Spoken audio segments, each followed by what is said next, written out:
Here we are. Well,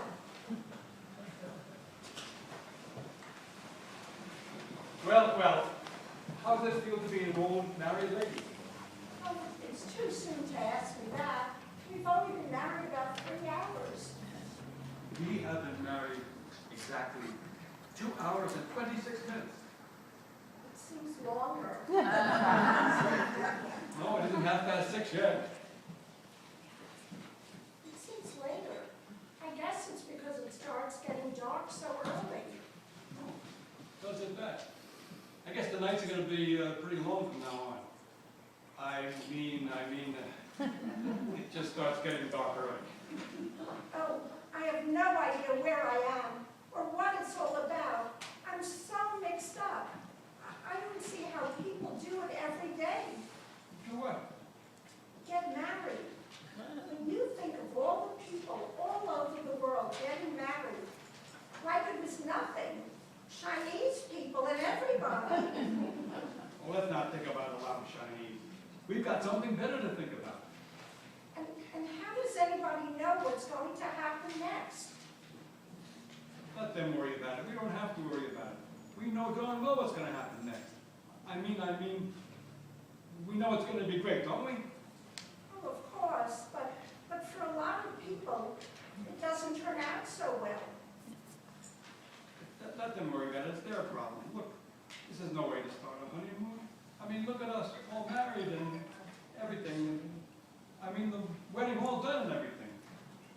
It was nice, wasn't it? Did you like my veil? You look great. Just great. Oh, I'm terribly glad. Ellie and Louise looked lovely, didn't they? Now, I wanted to tell you, when I was in that old church up there, waiting for you, and I looked at those two bridesmaids, I never thought that Louise could look like that. I thought she would knock anybody's eye out. Oh, really? That's funny. Of course, everybody thought her dress and hat were lovely, but a lot of people seemed to think she looked tired. She certainly was a knockout at the wedding. Boy. I'm terribly glad. How did you think Ellie looked? Why, I honestly didn't get a look at her. Well, I think that's too bad, because I never saw anybody look as beautiful as Ellie looked today. It makes me feel just awful that you don't like my own sister. I do so like her. I'm crazy for Ellie. I think she's a great kid. Well, I know how you feel about my family, and if you don't like them, that's your loss. Oh, come on, honey. I mean, here we are, all married and everything. I mean, I guess you're just sort of a little nervous. Me? Nervous? What have I got to be nervous about? I mean...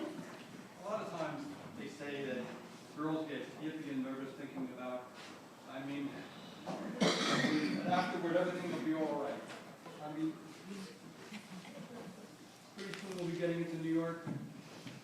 We don't look all that comfortable. Why don't you take your hat off? Oh, maybe I will take this darn hat off. Don't you like it? Well, I know it's the current style and everything, and that's probably great. However, I kind of like those other hats you have, like that blue one. Oh, that's lovely. The first thing you tell me is that I have terrible taste in hats.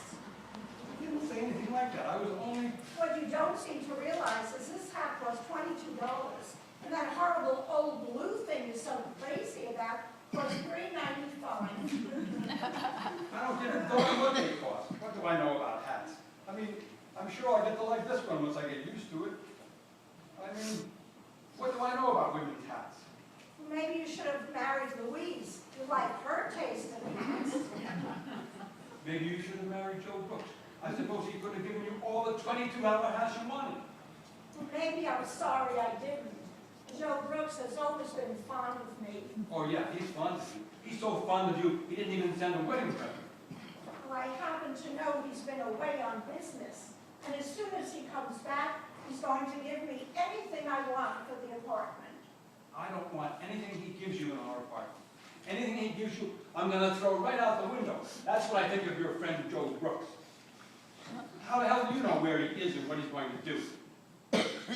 Has he been writing to you? I didn't hear there was any law against that.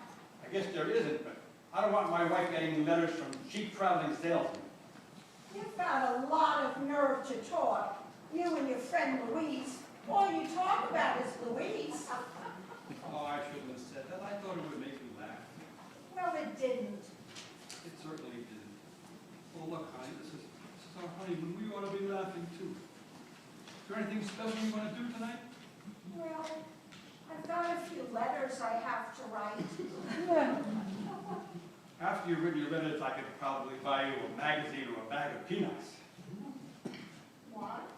I wouldn't want you to be bored. As if I could be bored with you. We're married, silly. Bored. I thought we'd go right up to the Biltmore when we got into New York. Oh, yes, let's. I love going to the Biltmore. I always sleep so well there. The minute I put my head on the pillow, I go right off to sleep. Oh, you do? I mean, why? It's so quiet. Listen, I thought we might go to a show or something else tomorrow night instead of tonight, if that's okay with you. And do you really have to write those letters tonight? Well, I suppose they won't get there any quicker if I wrote them tomorrow. And we won't fight anymore, will we? Oh, no. It'll all be lovely. Reach me down my hat. It's time I was putting it on. I'm sorry you don't like it. I didn't say any such thing. You're crazy. Oh, thank you very much. Now you think I'm crazy. But that's what you said. I never said any such thing. I love that hat. I'm crazy about it. Do you really? I love that hat. I mean, come on, honey, look, this is our honeymoon. Pretty soon we'll be an old married couple. We'll be getting into New York and everything will be all right. I mean, look at us. Here we are married. I mean, here we are. Yes, here we are.